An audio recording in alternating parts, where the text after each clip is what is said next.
यह एक ऐसी दुनिया है जहाँ पैसों की कोई वैल्यू नहीं, यहाँ टाइम ही सब कुछ है। यहाँ अगर आपको कोई चीज खरीदनी है तो आपको उस चीज के बदले अपनी जिंदगी का कुछ टाइम देना पड़ेगा, तब जाकर आप उस चीज को खरीद पाएंगे। लेकिन इस दुनिया में एक अच्छी जिंदगी गुजारने के लिए आपके पास टाइम का होना भी जरूरी है, क्योंकि यहाँ जब किसी इंसान की एज 25 साल तक पहुंच जाती है तो उस इंसान के हाथ पर 1 साल का टाइम स्टार्ट हो जाता है। जिस पल काउंटडाउन 0 हुआ उसी पल वह इंसान खत्म। अमीरों के पास इतना टाइम था कि वह 1000 साल की जिंदगी भी जी सकते थे। अमीरों ने खुद के लिए एक अलग दुनिया बना ली थी जहाँ वो लोग एक सुकून भरी जिंदगी गुजार रहे थे, लेकिन वहीं दूसरी तरफ गेटो सिटी में रहने वाले गरीब लोग दिन रात मेहनत करके खुद के लिए टाइम कमाते थे, नहीं तो उनकी जिंदगी खत्म हो जाएगी। इन्हीं गरीबों की बस्ती में विल नाम का एक लड़का रहता था जिसकी घड़ी में सिर्फ 23 घंटे ही बचे थे। विल अपनी मॉम के साथ रहता था। अब क्योंकि 25 साल के बाद उम्र रुक जाती है, इसीलिए उसकी माँ 50 साल की होकर भी बहुत जवान दिख रही थी। आज विल की माँ का 50वां जन्मदिन था। विल अपनी मॉम का बर्थडे सेलिब्रेट करने के लिए पिछली रात ओवर टाइम करके एक शैंपेन की बोतल लाया था। यह देखकर विल की मॉम बहुत खुश हो जाती है और वो विल से कहती है कि मैं अपने पोतों को देखना चाहती हूँ, तुम किसी लड़की को डेट क्यों नहीं करते? जिस पर विल जवाब देता है कि इन सब चीजों के लिए टाइम किसके पास है। विल की मॉम ने उससे कहा कि इलेक्ट्रिसिटी बिल और बैंक से लिया हुआ लोन कल की डेट तक मुझे क्लियर करना होगा, नहीं तो हमें फाइन पड़ सकता है। इसीलिए अब मैं जा रही हूँ और कल रात तक सभी बिल्स और बैंक के लोन्स जमा करवा कर वापस आऊंगी। उसने कहा कि मेरे पास सिर्फ 3 दिन का टाइम है। इलेक्ट्रिसिटी बिल और बैंक का लोन चुकाने में मेरे पास लगभग सारा टाइम खर्च हो जाएगा, इसीलिए कल शाम को तुम जरूर बस स्टॉप पर मेरा इंतजार करना, ताकि मेरा सारा टाइम खत्म होने से पहले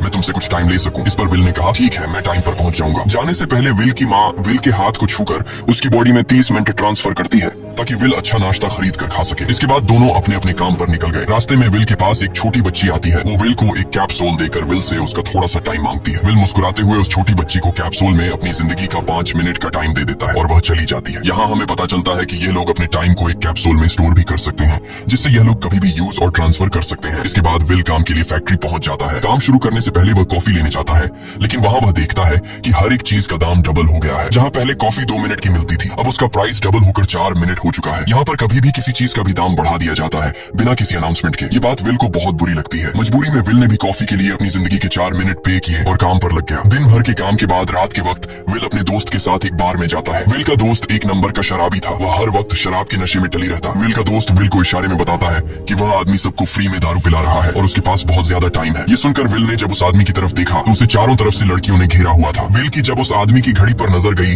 तो उस आदमी के पास 116 साल का टाइम था। ये देखकर विल समझ जाता है कि यह आदमी ग्रीनिच सिटी से है, क्योंकि गेटो सिटी में लोगों के पास ज्यादा से ज्यादा 2 दिन का टाइम होता है। विल उस आदमी के पास आया और उसे वार्न करने लगा कि यहाँ पर तुम्हें नहीं होना चाहिए था। यहाँ चोरों का खतरा है, ये लोग तुम्हें मारकर तुम्हारा टाइम चुरा लेंगे, इसलिए जल्दी से यहाँ से निकल जाओ। लेकिन वो आदमी विल की बातों को सीरियस नहीं लेता और उसे इग्नोर करके ड्रिंक करने लग जाता है। तभी उस बार में फोर्टिस नाम का एक गैंगस्टर अपने ग्रुप के साथ आया, जिसे देखकर सारे लोग बाहर निकल भागे। दरअसल यह शहर के सबसे बड़े गुंडे हैं जो लोगों से जबरदस्ती टाइम चुराते हैं। विल का दोस्त विल को पकड़कर ले जाने लगा, लेकिन विल ने जाने से इनकार कर दिया और वहाँ एक कोने में छिपकर सब कुछ देखने लगा। फोर्टिस उस अमीर आदमी से उसका सारा टाइम लूटने आया था। फोर्टिस उस अमीर आदमी को चैलेंज करता है कि चलो पंजा लड़ाते हैं और जो हारेगा वह अपना सारा टाइम जीतने वाले को दे देगा। ये टाइम फाइट आर्म रेसलिंग की तरह थी, जिसमें 2 लोगों को एक दूसरे की कलाई पकड़नी होती थी। जिस भी इंसान की कलाई नीचे होती थी उसका टाइम घटने लगता था और वो टाइम उस आदमी के हाथ में ट्रांसफर होने लगता था जिसकी कलाई ऊपर होती थी। इस तरह जीतने वाला इंसान सारा टाइम उस दूसरे आदमी से अपनी बॉडी में स्टोर करके उसे मार देता।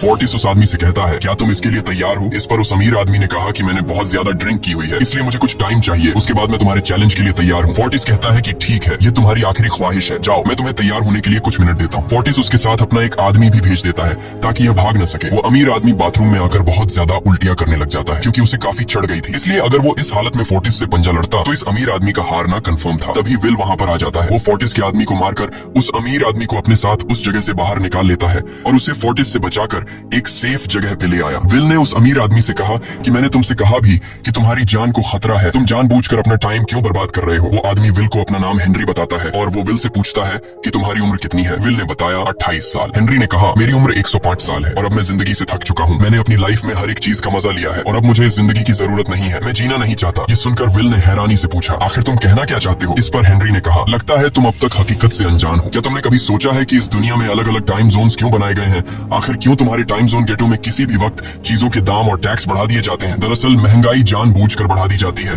ताकि गरीब लोग मरते रहें और उनकी मौत का फायदा ग्रीनविच टाइम जोन के अमीर लोगों को होता रहे। असल में ये सारा सिस्टम उन्हीं का बनाया हुआ है। जरा सोचो, वहाँ ग्रीनविच टाइम जोन में लोगों के पास जीने के लिए हजारों साल है, लेकिन यहाँ गेटो में तुम लोग हर रोज जीने के लिए मेहनत मजदूरी करते हो। ऐसा इसलिए है क्योंकि उन्होंने तुम्हें यह करने के लिए मजबूर किया है। वो लोग तुम लोगों को ज्यादा टाइम देना ही नहीं चाहते ताकि तुम लोग मजबूरी में उनके लिए काम करते रहो। वो लोग महंगाई बढ़ाकर तुम्हें ज्यादा से ज्यादा टाइम खर्च करने पर मजबूर करते हैं ताकि तुम्हारे टाइम से वो हमेशा की जिंदगी जी सके। उन्होंने अपनी जिंदगी का हर एक दिन गरीबों की मौत से इकट्ठा किया है और मैं ऐसी जिंदगी बिल्कुल भी नहीं जीना चाहता जो किसी गरीब मजबूर इंसान की मौत से मिली हो। ये सब सुनकर विल समझ गया कि हेनरी बहुत ही नेक दिल इंसान है। हेनरी ने विल से आगे पूछा, अगर तुम्हारे पास मेरे जितना टाइम होता तो तुम क्या करते? विल ने मुस्कुराकर कहा कि सबसे पहले मैं बार बार टाइम को देखना छोड़ देता, क्योंकि उस वक्त भी विल के पास सिर्फ 18 घंटे होते हैं। वो सोने से पहले, सोने के बाद, खाना खाते टाइम हर वक्त अपनी घड़ी देखता रहता है, क्योंकि मुझे डर लगता है कि कहीं मेरा टाइम खत्म न हो जाए और मैं मर न जाऊं। विल कहता है कि मेरी मॉम घर संभालने के लिए बहुत ज्यादा मेहनत करती है। अगर मेरे पास तुम्हारी तरह इतना ज्यादा टाइम होता तो मैं अपनी मॉम के लिए ग्रीनविच सिटी में एक अच्छा घर खरीदता और हम दोनों वहाँ पर खुशी से जिंदगी गुजारते। इसके बाद विल ने हेनरी से कहा, आज रात हमें यहीं रुकना होगा, सुबह तक खतरा टल जाएगा, तब तुम वापस अपने घर लौट जाना। इसके बाद ये दोनों सो जाते हैं। सुबह उठकर हेनरी देखता है कि विल अभी भी सो रहा है। वो विल के पास आता है और उसके पास जितना भी टाइम होता है वो सारा का सारा विल को ट्रांसफर कर देता है और अपने पास कुछ ही मिनट बचाकर एक ब्रिज के ऊपर जाकर बैठ जाता है। विल जब नींद से जागा तो उसने देखा कि हेनरी वहां से जा चुका है।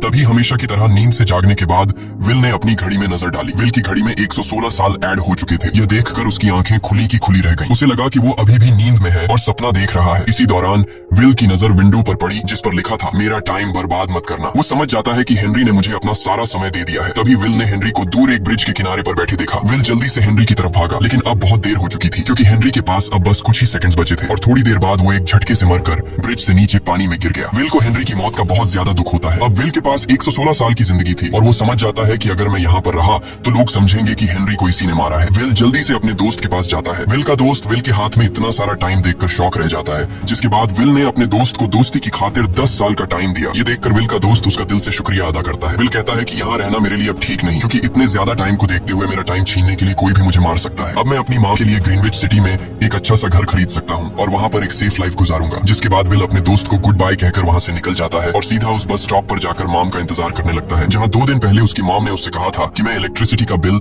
और बैंक का लोन चुकाकर इस बस स्टॉप पर पहुंचूंगी। दूसरी तरफ विल की मॉम सारे लोन और बिल्स भरने के बाद घर लौटने के लिए बस में चढ़ी, पर तभी उसे पता लगा कि एक ही दिन में बस की टिकट के दाम डबल हो गए थे। पहले जहाँ टिकट 1 घंटे में आती थी वहीं अब प्राइस 2 घंटे हो गया था। ये देखकर विल की मॉम बहुत ज्यादा परेशान हो जाती है, क्योंकि विल की मॉम के पास सिर्फ 1.5 घंटा बचा था। विल की मॉम बस ड्राइवर से रिक्वेस्ट करती है कि अगले स्टॉप पर मेरा बेटा उसे बाकी का टाइम दे देगा, लेकिन बस ड्राइवर ने साफ इनकार कर दिया और कहा कि अगर टाइम नहीं है तो फिर पैदल चली जाओ। लेकिन विल की मॉम को पता था कि अगला बस स्टॉप बहुत दूर है, अगर वह पैदल भी जाती है तो उसे पहुंचने में 2 घंटे लगेंगे। उस वक्त बस में ढेर सारे पैसेंजर्स सवार थे। विल की मॉम ने उनसे भी रिक्वेस्ट की, पर किसी ने भी उनकी मदद नहीं की। इतने में ही बस वहां से निकल गई। विल की मॉम रेचल के पास ज्यादा टाइम नहीं बचा था, इसलिए वह दौड़ती हुई पैदल घर की तरफ भागने लगी। दूसरी तरफ विल अपनी मॉम के लिए फूलों का गुलदस्ता लिए बस स्टॉप पर उनका इंतजार कर रहा था, क्योंकि आज उसे अपनी मॉम का बर्थडे सेलिब्रेट करना था। बस जब उस स्टॉप पर पहुंची तो कई सारे पैसेंजर्स उतर आए, पर उनमें से विल की मॉम नहीं थी। विल यह देखकर परेशान हो जाता है और उसे समझ आ गया कि जरूर उसकी मॉम मुसीबत में है। वह उसी वक्त अपनी मॉम की तलाश में भागा। उधर रेचल के पास अब कुछ ही मिनट बचे थे। वह रास्ते में आने वाली गाड़ियों और लोगों के घरों का दरवाजा पीट पीट कर उनसे थोड़ा समय उधार मांग रही थी, लेकिन कोई भी उसकी मदद करने को तैयार नहीं था। इधर विल जब कुछ दूर गया तो उसे उसकी मॉम दौड़ती हुई नजर आ गई। अपनी मॉम को भागते हुए देख विल समझ गया कि उनके पास ज्यादा टाइम नहीं है। वह अपना हाथ आगे करके तेजी से उनकी तरफ दौड़ने लगा। उधर रेचल के पास अब सिर्फ 10 सेकंड्स ही रह गए थे। वह भी पूरी तेजी से विल की ओर भाग रही थी, लेकिन जैसे ही रेचल अपने बेटे विल के पास पहुंची उसका टाइम खत्म हो जाता है और वह मर जाती है। यह देखकर विल को बहुत दुख होता है, क्योंकि उसने अपनी मॉम के लिए क्या कुछ नहीं सोचा था। वह चीख चीख कर रोने लगा। अगली सुबह तक हेनरी की डेड बॉडी टाइम कीपर्स को मिल चुकी थी। ये टाइम कीपर्स वहां पर इन्वेस्टिगेशन करते हैं। आज की दुनिया में टाइम कीपर्स होते थे जो पुलिस की तरह थे। इन टाइम कीपर्स का काम भी क्राइम को रोकना होता है। टाइम कीपर्स के ऑफिसर रेमंड ने उस जगह में अच्छी तरह से जांच की, लेकिन उसे कोई भी क्लू नहीं मिला। तभी रेमंड की नजर उस ब्रिज के पास लगे सीसीटीवी कैमरा की तरफ गई। वह सीसीटीवी फुटेज चेक करने सीसीटीवी रूम के लिए निकल पड़ा। दूसरी तरफ विल समझ चुका था कि उसकी मॉम की मौत के लिए ग्रीनिच में रहने वाले अमीर लोग ही जिम्मेदार हैं, जिन्होंने गेटो शहर के लोगों को एक एक सेकंड का मोहताज बना दिया है। अब विल उनसे बदला लेने ग्रीनिच की तरफ निकल पड़ा और यहाँ से होती है असल कहानी शुरू। ग्रीनविच सिटी में एंटर होने के लिए विल को 1 साल का टाइम खर्च करना पड़ा और ग्रीनिच सिटी जा पहुंचा। वहाँ जब विल ने अमीर लोगों का लाइफस्टाइल देखा तो उसकी आंखें खुली की खुली रह गई। वहाँ लोगों के पास इतना टाइम था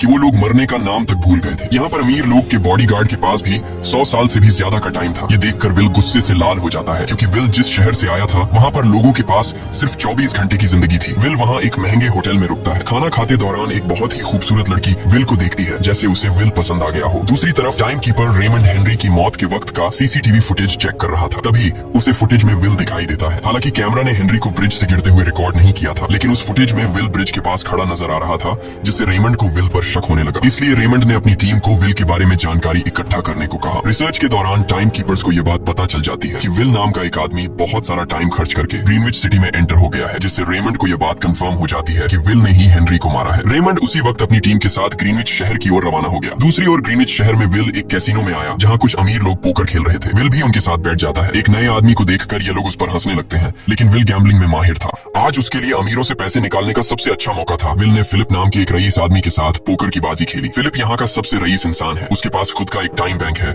जो लोगों को लोन पर टाइम देता है। फिलिप के साथ उसकी डॉटर भी बैठी होती है। यह वही लड़की है जो कुछ देर पहले विल को गौर से देख रही थी। गेम जब शुरू हो जाती है तब विल अपनी लाइफ का सारा टाइम दांव पर लगा देता है और अपनी माइंड के बदौलत वो फिलिप से 1100 साल जीत जाता है। यह देखकर फिलिप की बेटी सिल्विया विल से काफी ज्यादा इंप्रेस हो जाती है। उसने विल को कल रात अपने घर पार्टी पर इनवाइट किया। फिर अगली शाम विल एक नई नवेली कार खरीदकर फिलिप की पार्टी में जा पहुंचा। वहीं पार्टी के दौरान विल और सिल्विया डांस करने लगते हैं और सिल्विया मन ही मन विल को दिल दे बैठी। वो अपनी दिल की बात विल से करने ही वाली थी कि तभी टाइम कीपर रेमंड अपनी टीम के साथ वहां पहुंचता है और विल को पकड़ लेते हैं। विल को खूनी समझकर सिल्विया भी उससे नाराज हो गई। रेमंड ने सबसे पहले विल का सारा टाइम उससे छीनकर सिर्फ 2 घंटे दिए। उसके बाद वो विल को हेनरी के खून के इल्जाम में गिरफ्तार करने लगा। रेमंड विल से पूछता है कि तुमने हेनरी को क्यों मारा। विल उसे कहता है कि मैंने उसे मारा नहीं था, बल्कि वो खुद जीना नहीं चाहता था, इसलिए उसने मुझे 116 साल दी और बाद में उसने खुद की जान ली। लेकिन रेमंड विल की बात पर यकीन नहीं करता। विल समझ जाता है कि रेमंड मुझे हेनरी के झूठे केस में फंसाकर उम्र भर कैद के लिए मुझे जेल में डाल देगा, इसलिए वह मौका देखते ही रेमंड के आदमियों को मारकर खुद को आजाद कर लेता है और उनकी बंदूक लेकर सिल्विया को बंदी बना लिया। सिल्विया को ढाल बनाकर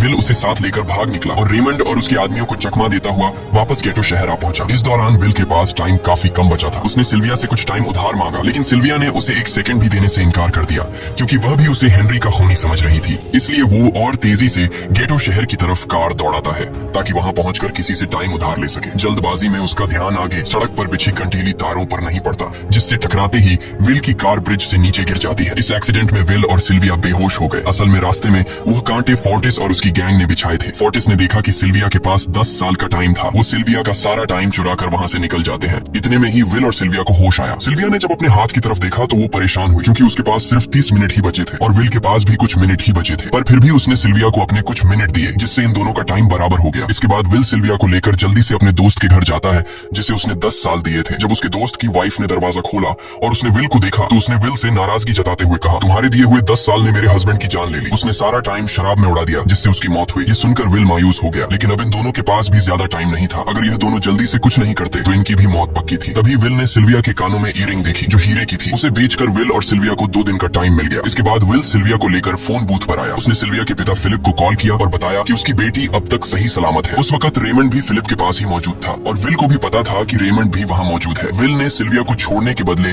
10,000 साल का टाइम मांगा और वो 10,000 साल टाइम बैंक के जरिए गरीब लोगों में बांटने को कहा और कल सुबह तक का टाइम दिया। हालांकि फिलिप के लिए यह रकम कुछ भी नहीं थी, पर फिलिप किसी भी कीमत पर गरीबों को टाइम नहीं देना चाहता था। इधर विल सिल्विया को अपने घर ले आया, जहाँ पर दोनों सुबह होने का इंतजार कर रहे थे। इसी दौरान सिल्विया ने विल से पूछा कि उसकी फैमिली कहाँ है। इस पर विल ने बताया कि पिछली रात ही टाइम न होने की वजह से मेरी माँ की डेथ हुई। ये सुनकर सिल्विया को बहुत बुरा लगता है और उसे एहसास होता है कि यहाँ गरीब लोग हर पल मौत के डर में जीते हैं। उन्हें एक दिन का टाइम कमाने में कितनी मेहनत करनी पड़ती है। अगली सुबह बैंक खुलते ही विल और सिल्विया खिड़की से बैंक पर नजर रखने लगे, लेकिन बैंक ने गरीबों में टाइम नहीं बांटा। सिल्विया ये देखकर बहुत मायूस हो गई कि टाइम के आगे उसके पिता के लिए अपनी बेटी की भी कोई कीमत नहीं थी। अब सिल्विया को समझ आ गया कि उसके पिता सिर्फ बिजनेसमैन नहीं है, बल्कि वो इस सिस्टम के हेड है। वो गरीब लोगों की मौत से अपनी जिंदगी के साल जमा करते हैं। सिल्विया को यूं मायूस देखकर विल ने उसे वापस घर भेजने का फैसला किया। वो उसे फोन बूथ पे ले आया और अपने पिता को कॉल करके अपने लिए मदद बुलाने को कहा। इस दौरान विल सिल्विया को वेपन भी दे देता है ताकि वो खुद की हिफाजत कर सके। इधर सिल्विया फोन पर अपने पिता से बात कर रही थी कि तभी टाइम कीपर रेमंड चुपके से वहां आ पहुंचा और विल पर गन तान दी। रेमंड विल पर गोली चलाने ही वाला था कि तभी सिल्विया ने रेमंड को देख लिया और घबराहट में रेमंड पर गोली चला दी। ये देख विल घबरा कर रेमंड के पास आया। हालांकि वो गोली रेमंड के हाथ को छूकर निकल गई थी। रेमंड के हाथ से बहुत खून निकल रहा था। विल ने रेमंड की घड़ी देखी। रेमंड के पास सिर्फ 2 घंटे बचे थे। दरअसल टाइम कीपर्स को भी सैलरी के तौर पर हर रोज 1 दिन का ही टाइम मिलता था। विल समझ गया कि जब तक रेमंड के पास उसके टीम वाले पहुंचेंगे तब तक रेमंड का ज्यादा खून बहने की वजह से उसकी मौत हो गई होगी। इसलिए विल रेमंड को 2 घंटे का टाइम देते हुए रेमंड की कार को लेकर वहां से निकल गया। रेमंड को गोली मारकर अब सिल्विया भी क्राइम लिस्ट में आ चुकी थी। हालांकि विल ने सिल्विया से कहा कि वो अभी इन सब से निकल सकती है, लेकिन ग्रीनिच में सिल्विया की जिंदगी पिंजरे में कैद पंछी की तरह थी। उसके पिता फिलिप ने उस पर बहुत सारी पाबंदियां लगा दी थी, पर यहाँ आकर उसे आजादी का एहसास हो रहा था, क्योंकि यहाँ वो अपनी मर्जी की मालिक थी और सिल्विया समझ जाती है कि यहाँ पर लोगों के साथ गलत हो रहा है। अब वह भी गरीबों को उनका हक दिलाने में विल के साथ थी। विल और सिल्विया ने मिलकर अमीरों को लूटना शुरू कर दिया। सिल्विया, जो कि ग्रीनिच सिटी के चप्पे चप्पे से वाकिफ थी, इसलिए इन दोनों ने प्लान बनाया कि वो ग्रीनिच सिटी में बैंक से टाइम कैप्सूल चुराएंगे और उनको गरीबों में बांट देंगे। सिल्विया ने सबसे पहले अपने पिता फिलिप के कई सारे बैंक्स में डाका डाला, क्योंकि फिलिप ने गरीबों की मौत से वह सारा टाइम इकट्ठा किया था। इन दोनों ने तिजोरी से सभी टाइम कैप्सूल एक बैग में पैक करके वहां से निकल गए और उन्हें गरीबों में बांटने लगे। इतनी बड़ी चोरी करने के बाद अब सरकार भी इन दोनों से तंग आ चुका था, इसीलिए सरकार ने इन दोनों के सर पर 10 साल का टाइम इनाम रख दिया। ये खबर सुनते ही गैंगस्टर फोर्टिस अब इन दोनों को कुत्ते की तरह ढूंढने लगा, लेकिन विल और सिल्विया हर रोज अपना ठिकाना बदलते रहते थे, जिससे वो किसी के हाथ नहीं आते थे। ये दोनों एक होटल में छुपे हुए थे। इनके पास टाइम की कमी तो थी नहीं, इसलिए उन्होंने पूरे होटल को ही बुक कर लिया था। फोर्टिस इन दोनों की तलाश में उस होटल के बाहर आ पहुंचा। वहां उसने कुछ लोगों को पकड़कर उनसे विल और सिल्विया के बारे में पूछने लगा, लेकिन उन लोगों पर विल और सिल्विया के बहुत एहसानात थे, इसलिए ये लोग मरने के लिए तो तैयार थे, पर विल और सिल्विया का ठिकाना बताने के लिए तैयार नहीं थे। लेकिन जब फोर्टिस ने उन लोगों पर बहुत ज्यादा जोर जबरदस्ती की, तो उनमें से एक बंदा मौत के डर से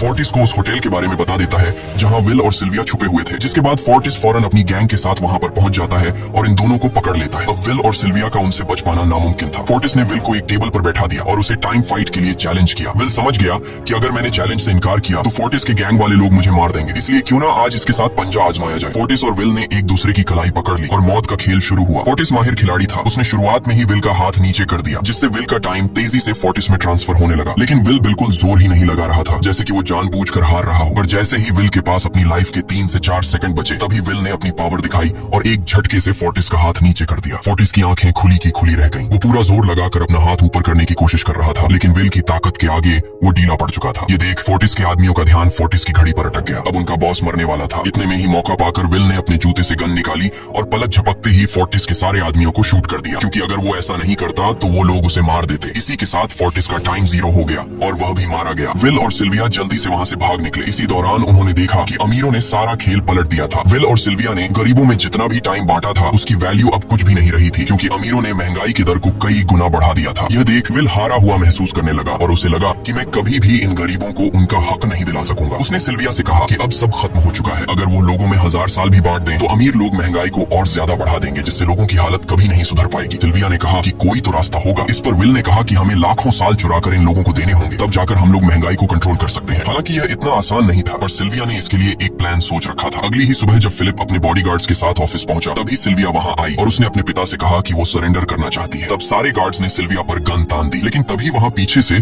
गार्ड के बेस में छिपा विल वहां आ पहुंचा। उसने फिलिप के सर पर गन रखी और उसके जरिए लॉकर का दरवाजा खुलवाया। विल और सिल्विया ने फिलिप के लॉकर से एक टाइम कैप्सूल चुरा लिया, जिसमें 10 लाख साल का टाइम मौजूद था। इस टाइम कैप्सूल का एक एक साल गरीबों की ही मौत से आया था। विल और सिल्विया वह टाइम कैप्सूल लेकर भाग जाते हैं। इधर रेमंड को जब यह बात पता चली तो वह फौरन विल और सिल्विया के पीछे लग गया। जब रेमंड ने अपने हाथ पर घड़ी को देखा तो उसके पास 1 घंटे से भी कम टाइम बचा हुआ था। वह हेडक्वार्टर कॉल करके कहता है कि मुझे मेरी सैलरी कैप्सूल में भेज दो, मेरे पास टाइम कम है। लेकिन इससे पहले कि वह अपनी बॉडी में कैप्सूल से टाइम ट्रांसफर कर पाता, उसे विल की कार दिख जाती है और वह कैप्सूल से अपनी बॉडी में बिना टाइम ट्रांसफर किए उनके पीछे लग जाता है, क्योंकि अगर वो 10 लाख साल गरीबों को मिल जाते तो गेटो टाइम जोन का हर एक इंसान अमर हो जाता और अमीरों का बनाया पूरा सिस्टम तहस नहस हो जाता। रेमंड ने विल और सिल्विया को पकड़ने के लिए अपनी पूरी जी जान लगा दी, लेकिन वो उन्हें रोक नहीं पाया। विल और सिल्विया रेमंड को चकमा देकर गेटो शहर आ गए और वह टाइम कैप्सूल एक बच्ची के हाथों में सौंप दिया। उन्हें पता था कि रेमंड सीधा हमारे पीछे गेटो शहर पहुंचेगा, इसलिए उन्होंने इस जगह को छोड़कर एक सुनसान जगह पर चले गए। उधर उन्होंने गेटो शहर के लोगों में लाखों साल बांटकर उन्हें अमर कर दिया था, लेकिन खुद इन दोनों के पास बहुत ही कम टाइम बच जाता है। बदकिस्मती से उसी पल रेमंड ने उन्हें पकड़ लिया। रेमंड ने विल को धमकी देते हुए कहा, अगर तुम्हें अपनी जान प्यारी है तो चुराया हुआ सारा टाइम वापस कर दो। तब विल ने उसे अपनी घड़ी का समय दिखाया। विल और सिल्विया के पास कुछ ही मिनट बचे थे। विल ने रेमंड से कहा, कहीं तुम भूल तो नहीं गए? याद है जब तुम मरने वाले थे तो मैंने तुम्हें कुछ टाइम उधार दिया था, टाइम तो तुम्हें मुझे वापस करना चाहिए। यह सुनकर रेमंड को याद आया कि विल और सिल्विया को पकड़ने की जल्दी में उसने अपने टाइम पर ध्यान ही नहीं दिया। जब उसने अपनी घड़ी पर नजर डाली तो उसके पास सिर्फ 5 सेकंड ही बचे थे, जो देखते ही देखते 0 हो गए और रेमंड मारा गया। विल और सिल्विया रेमंड से तो बच गए थे, पर इन दोनों के पास भी अब सिर्फ एक मिनट ही बचा था। ऊपर से उस सुनसान इलाके में उनकी मदद करने वाला भी अब कोई नहीं था। उन्हें अपनी मौत साफ नजर आ रही थी। इन दोनों ने मायूस होकर एक दूसरे को गले लगाया और तभी विल को रेमंड की कार नजर आई। विल फौरन कार की तरफ भागा और वहां पहुंचकर उसने रेमंड की सैलरी का टाइम अपनी घड़ी में ट्रांसफर कर दिया। इसके बाद वह सिल्विया को भी टाइम देने उसकी ओर भागने लगा। सिल्विया भी तेजी से विल की ओर दौड़ रही थी। सिल्विया के पास कुछ ही सेकंड्स बचे हुए थे। यह बिल्कुल उसी तरह का पल था जिस तरह से विल ने अपनी मॉम को खोया था। विल ने अपनी मॉम को तो खो दिया था, पर सिल्विया को नहीं खोना चाहता था। विल सिल्विया के बिल्कुल करीब ही था, पर तभी सिल्विया विल की बाहों में गिर पड़ी। लकीली विल ने सही वक्त पर सिल्विया का हाथ थाम लिया था, जिससे उसकी जान बच गई। विल और सिल्विया की बदौलत अब डेटन शहर के सारे लोग अमर हो चुके थे। अब उन्हें 1-1 घंटे कमाने के लिए फैक्ट्रीज में काम करने की जरूरत नहीं थी। वह सभी अपने सपनों को पूरा करने ग्रीनिच शहर की ओर निकल पड़े, जिससे अमीरों का बनाया सारा सिस्टम फेल हो गया। वहीं इसी के साथ यह कहानी खत्म हो जाती है। अगर आपको वीडियो अच्छी लगी हो तो हमारे चैनल को सब्सक्राइब और वीडियो को लाइक जरूर कीजिएगा।